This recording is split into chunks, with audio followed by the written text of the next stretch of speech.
সিরাজগঞ্জের শাহজাদপুরে জুয়েলারি দোকানের তালা ভেঙে 22 লাখ টাকার স্বর্ণালংকার লুট করে নিয়ে গেছে দুর্বৃত্তরা। ওয়ালটনের পণ্য কিনে জিতে নিতে পারেন নগদ 20 লক্ষ টাকা। Double million offer, Walton fridge কিনে পেতে পারেন 20 লক্ষ টাকা। রয়েছে কোটি কোটি টাকার নিশ্চিত উপহার। 19 ডিসেম্বর সকাল 7:30টার দিকে উপজেলার পৌর শহরের মনিরামপুর বাজারের স্বর্ণকার পট্টির ঐশী জুয়েলার্সে এই লুটের ঘটনা ঘটে। দোকানের মালিক শ্রী রিন্টু কুমার পাল পৌর সদরের প্রাণনাথপুর গ্রামের চিত্তরঞ্জন পালের ছেলে। এ বিষয়ে ওই দোকানের মালিকের ভাগ্নে সুষময় পাল সাগর বলেন, প্রতিদিনের মতো এদিন সকাল 9টার দিকে আমি দোকান খুলতে এসে দেখি দোকানে শাটার ও কেচি গেটের 6টি তালা ভেঙে সেখানে নতুন 2টি তালা লাগানো।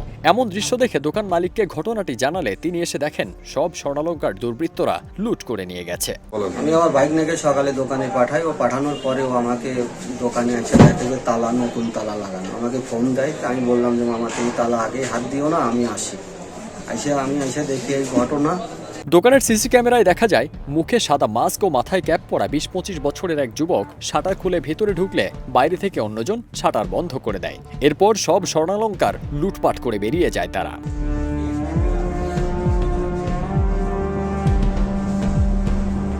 এ বিষয়ে দোকান মালিক রিন্টু কুমার বলেন, বাজার কমিটি ও শাহজাদপুর থানা পুলিশকে বিস্তারিত জানাই। দোকান থেকে প্রায় 15 ভরি স্বর্ণের ও 400 ভরি রূপার গহনা লুট করেছে দুর্বৃত্তরা, যার বাজার মূল্য প্রায় 22 লাখ টাকা। বাজার কমিটি বণিক সমিতির এদেরকে ফোন দেওয়া হয়, তারা ওসি সাহেবকে সাথে করে নিয়ে এসে আমার এই জিনিসটা পরিদর্শন করে তারা গেল।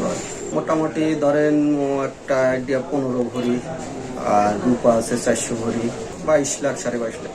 শাহজাদপুর বাজার ব্যবসায়ী সমিতির সভাপতি বলেন, সকালবেলা ঘটে এই ঘটনা। এর সাথে জড়িতদের দ্রুত খুঁজে বের করে পুলিশ তাদের বিরুদ্ধে আইনানুগ ব্যবস্থা নেবে বলে আশা করেন তিনি।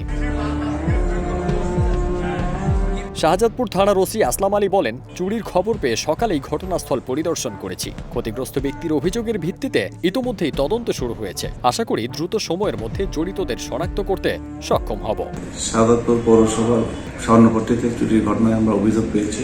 আমরা তদন্ত করছি, তদন্তে প্রকৃত ঘটনার গ্রেপ্তার হলে আমরা মূল কাহিনীটা বলতে পারবো এবং যারা এই ঘটনার সাথে জড়িত থাকবে তাদের বিরুদ্ধে আইনগত ব্যবস্থা নেব। ফারদিন সানি, দেশ রূপান্তর।